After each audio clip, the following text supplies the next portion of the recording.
is your relationship with time? Are you wired and tired, stressed and overwhelmed, busy and going nowhere? Or just want to scale your business?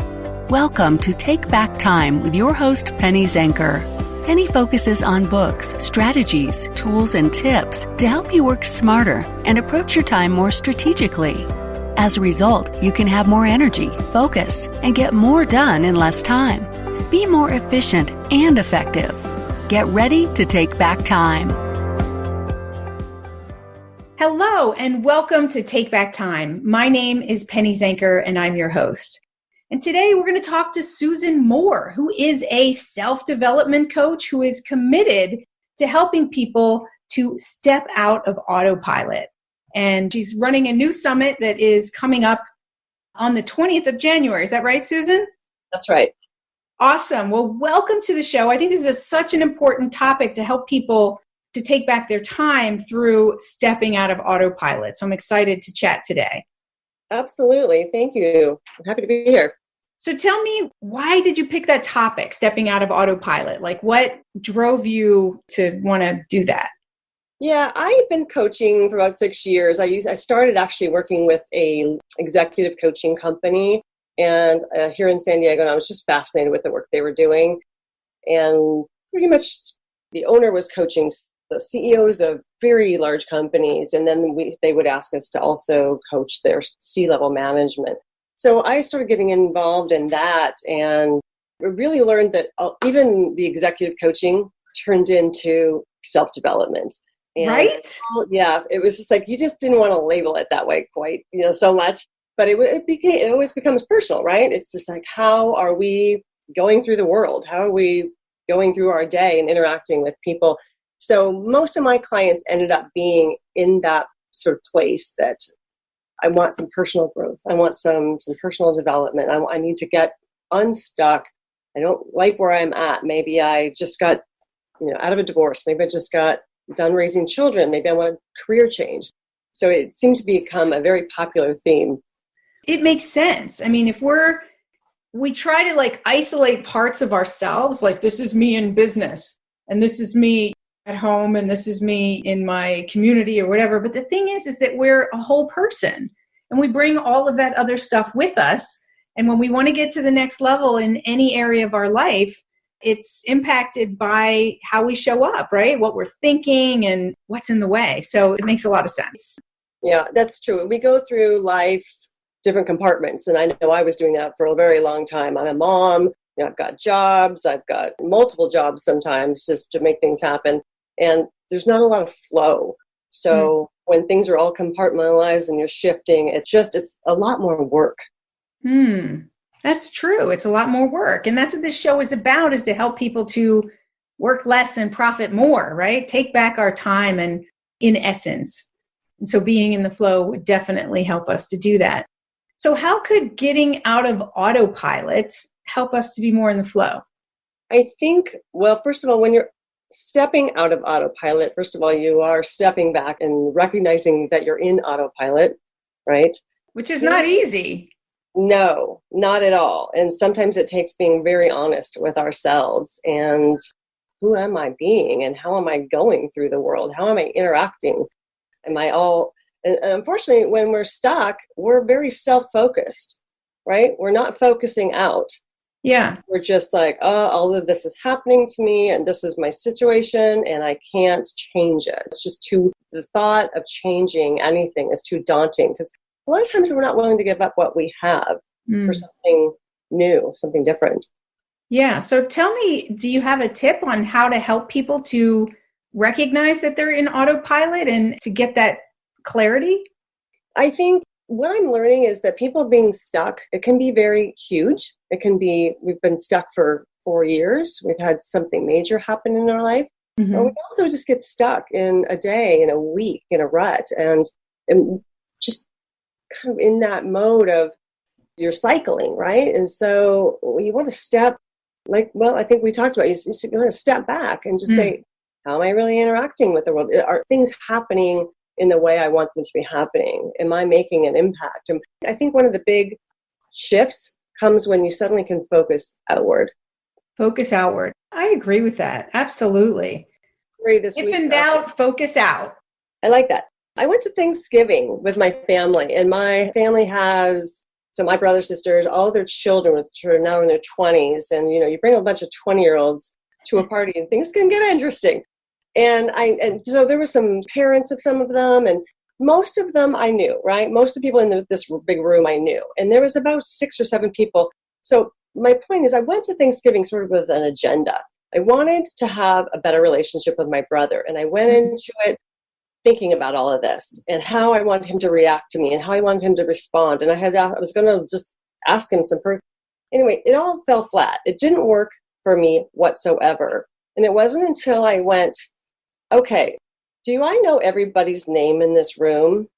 And the fact that just the pure question of asking that just shifted the focus all outward instead of going, oh my gosh, I totally came in here with an agenda and I was thinking just about me. And unfortunately, sometimes we do that when we're stuck. It's just like, can't believe that this is happening to me in life. That moment of just shifting out and thinking, who are these people? I've even asked them about themselves. And anyway, all of a sudden the energy completely changed. The energy for it was like a 3-day event, over Thanksgiving. Right. But the energy changed with the relationships for all of the relationships. Siri agrees. Apparently, I don't know how she started talking. She got triggered because she's all about herself. It's interesting that you say that because there's a fine line, right, between the goal that you wanted a better relationship with your brother and having a set of expectations, right? Like an agenda with a set of expectations. Because you're right, that can fall flat on our faces when we have too many expectations for things. So that's a really great thought about it. And then, just focusing on everyone else helped you to just be more relaxed, right? When you put all those expectations, it's kind of stressful. Yeah, exactly. For both of you. That energy of it just opened it up, right? Yeah.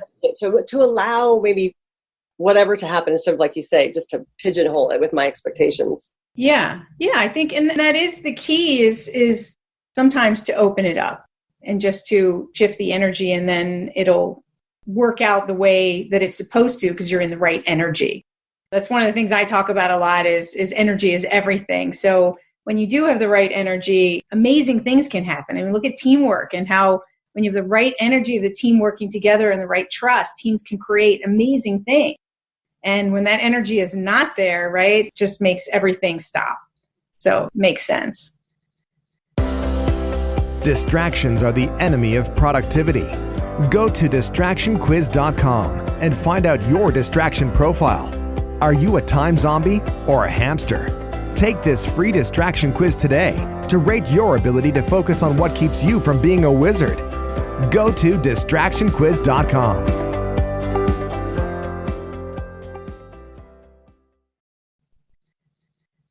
So tell me more about your thoughts around autopilot in this summit that's coming up. Well, in the summit, we're going to be talking to over 21 speakers, over 21 experts, and they have either written a book about getting unstuck, about taking big leaps, about conquering fear, conquering self-doubt.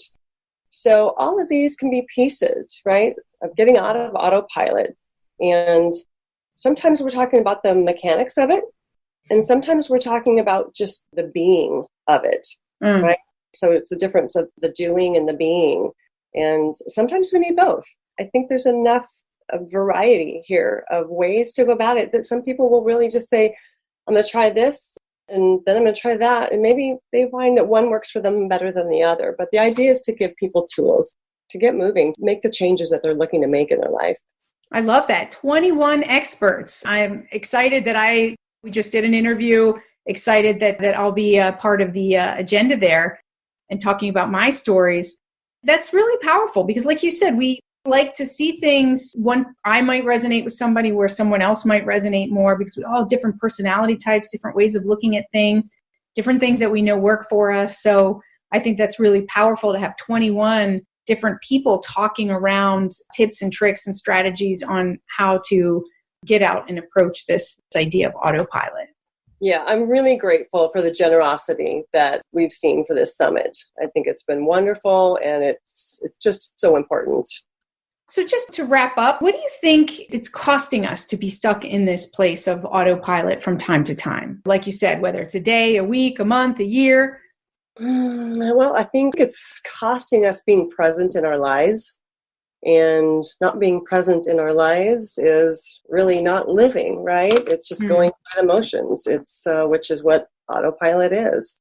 It's not being consciously aware of what we're doing, what we're feeling, just going through the motions.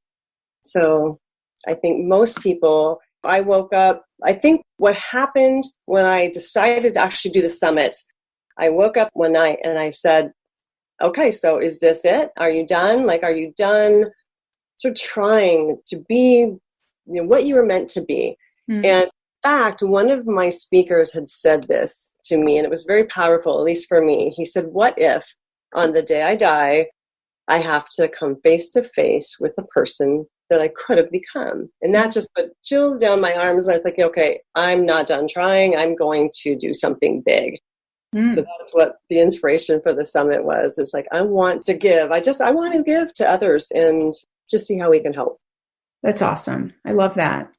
And so it takes your level of joy and your level, like when you talk about presence, right? Your level of presence to a greater level. Because I think when we are focused out, like you mentioned earlier in the show, it heightens all of those things. We're more connected than to ourselves and to others as a result of focusing out and making ourselves more present, more open. I think that it just opens up all those things. It really does. And I think that even as we talk about connection, there's so many levels of becoming more deeply connected to people. I think sometimes we don't even really scratch the surface of it, of what it's really like to be connected to people and to go through life with just deeper connections. I can say, and I thought maybe this is a time of life that I feel that way. I really want to connect more deeply to people. And I find that, unfortunately, social media and text messaging and all of these things that give us the illusion that we're more connected, they're very shallow connections. And I'm not saying that they don't have their purpose, but I do think that we're fooled into thinking that we're more connected. And I do feel that all this like search for balance is misguided, that we think we're looking for balance, but I really believe we're searching for more meaning, and that it's all these distractions and disconnections that are connecting us from the meaning, and that's why we feel less balanced. It's just my theory that when we're more connected, we'll feel more balanced. Agreed. Absolutely agreed. I think that we are starting to really crave and realize that we're missing those deep connections. Awesome. So is there anything that you would like to share with that in mind before we close out today's show? Is there anything you want to share with our guests? Well, I would love to invite all of your guests to hear the summit. Absolutely. And I think they'll find it very valuable. And I thank you for doing an interview with us as well. It's a very powerful one. So just like to invite everyone to listen and give us some feedback. We'd love to hear it. Right? Because we talked about feedback in our interview. Yeah, so we did. and that's so important in our lives. So, well, with that, I invite all of you to the summit. Susan, thank you for being here today and sharing some of your thoughts around autopilot and how getting out of autopilot can help us to take back time. Because when we create more meaning in our lives, we're going to take back time. We're going to, as Susan had said earlier, when you come face to face with the person that you could have been, when you focus on creating that meaning and using your time in the smartest way possible, you're going to meet yourself. So with that, we'll see you guys in the summit, January 20th. The link will be available on the site here in the show notes, so please do check it out. 21 amazing guests. Thank you all. My name is Penny Zanker, and this is Take Back Time. Thank you.